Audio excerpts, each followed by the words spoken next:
কিচেনওয়ালা এসছে নতুন রেসিপি নিয়ে। সেই রেসিপিটার নামটা কি? গাজর বিনস ভাজা। গাজর আর বিনস দুটোই খুব উপকারী, দুটো খুব নিউট্রিশিয়াস ভ্যালু আছে প্রচুর। তো এই গাজরে অবশ্য সুগারের পেশেন্টদের জন্য গাজর অতটা ভালো নয়। আর তার সঙ্গে যদি আলু মেলান তো খুব বাজে হয়ে যাবে। আলু কখনো খাবেন না, আলুকে বাদ দিয়ে দিন, গাজর খান। গাজর অল্প খেলে কিচ্ছু হবে না। তো কি করতে হবে? প্রথমে গাজর আর বিনসকে ভালো করে ধুয়ে নিতে হবে। এবার গাজরের খোসাগুলো ছাড়িয়ে নিতে হবে। ছাড়িয়ে গাজরগুলোকে 4 পিস করে ছোট ছোট ছোট ছোট করে কেটে নিতে হবে। চৌকো চৌকো করে সুন্দর করে কাটতে হবে, কিন্তু কাটার ডিজাইনটা ভালো হতে হবে। আমার স্ত্রী বলতে যে সুন্দর করে যদি কাটো তাহলে সেটা খুব সুন্দর হয় দেখতে। এবার বিনসগুলোকে ছোট ছোট ছোট করে কেটে নিলাম।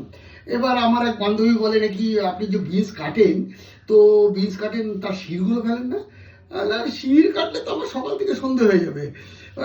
তো তারপরে আরেকটা কথা বলছে আমি দুধ, ওই যে প্যাকেট, কাগজের প্যাকেটে হয় ওই দুধগুলো নিই। আমি কেন? বলো ওই প্লাস্টিকের প্যাকেটের দুধ যদি আনি ওটা জাল দিতে হবে, আবার কাই লেগে যাবে, ও ধুতে খুব মুশকিল। মানে এত কুড়ে, আমি কোনো মহিলাকে এত কুড়ে দেখিনি। এই বান্ধবী ভীষণ কুড়ে। তো যাই হোক, আমি তো কুড়ে কুড়ে আমি বেশি নেই, তবুও এই ওই রাস্তা দিয়ে যাচ্ছিলাম, তো রাস্তার ধারে চেনাশোনা সবজিওয়ালা বসছিল, তখন 12টা বাজছিল। তো সেই সবজিওয়ালা বলছে ভোলা ভোলা বলছে বাবু আজকাল আসেন না। আমি বললাম স্ত্রী তো চলে গেছে আমাকে ছেড়ে, এখন রান্নাবান্না করবে, কুড়ে হয়ে গেছি, তবুও করি। তো বললো এই যে গাজর আর বিনসটা পড়ে আছে, এটা নিয়ে যান না। তো যা দাম বললো নিয়ে চলে আসলাম। দরদাম করলাম না, কারণ ওদের সঙ্গে না খুব একটা দরদাম করা উচিত না। খুব কষ্ট করেই বিক্রি করে, রাস্তায় বাজারেও জায়গা পায়নি। তো আপনারা এটা খেয়াল রাখবেন, রাস্তায় যারা বিক্রি করে তাদের কাছে দরদাম করবেন না, বিশেষ করে মহিলাদের কাছ থেকে কখনো করবেন না দরদাম। আমরা অনেক সময় ভুল করে ফেলি, কারণ অভ্যাসবশত পরে যায়, তারপরে রিয়েলাইজ করি, তারপরে বলি না দিয়ে দিই, পয়সা দিয়ে দিই। তো এই হচ্ছে ব্যাপার। তো গাজর বিনসটা খুব সুন্দর করে কাটা হয়ে গেলে পরে এইবার কি করতে হবে? তেল গরম করতে হবে। তেল আপনি সর্ষের তেল, সাদা তেল, যে কোনো তেল ইউজ করতে পারেন, সব তেল চলবে। এবার ওটা গরম করে বিনসটা আগে ছাড়তে হবে। বিনসটা যখন হালকা নরম হয়ে যাবে তখন গাজরটা, প্রথমে গাজর ছাড়লে একদম নরম হয়ে যাবে, গলে যাবে।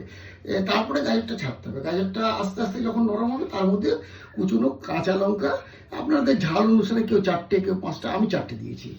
4টে দিয়েছি, আর তার সঙ্গে একটু নুন দিয়েছি। হলুদ দেওয়ার দরকার নেই বা কোনো মশলা দেওয়ার দরকার নেই। এটার মধ্যে নিজের টেস্ট আছে। এবং চিনি দেবেন না, কখনোই দেবেন না চিনি, একদম মিষ্টি হয়ে যাবে, খেতে পারবেন না।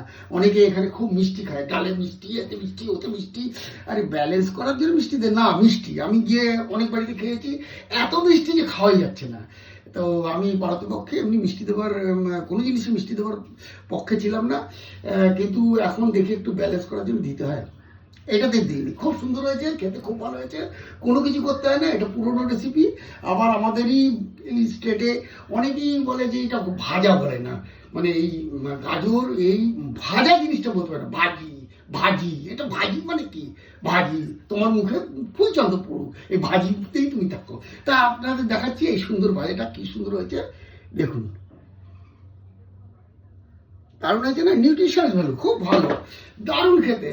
তো আপনারা এইভাবে নিজেরা রান্না করুন, নিজেরা রান্না করে। ওয়াইফ তো সারা জীবন রান্না করে, আর ওই কাজের লোক যাদের কোনো উপায় নেই তারা তো রান্নার লোক রেখে দেয়, কিন্তু রান্নার লোক দিয়ে রান্না করাবেন না। তারা কোনো রকমের প্রতিদিন করে দিয়ে চলে যায়, তার মধ্যে কী দেয়, তেল দেয়, মশলা দেয়, এই গল্প আরেকদিন শোনাবো আপনাদের। তো যাদের নিরুপায় তাদের রাখবেন, কারণ তাদেরও তো কাজ দরকার, তাদের তো কর্মহারা করলে চলবে না। তো নিজেদের স্ত্রী এবং ছেলে মেয়েদের রেঁধে খাওয়ান, তারা খুশি হবে। হ্যাঁ, তারা সারা জীবন রান্নাই করে যায়। তো अलविदा, बढ़िया से रहिए, ठीक ठाक से रहिए, अलविदा।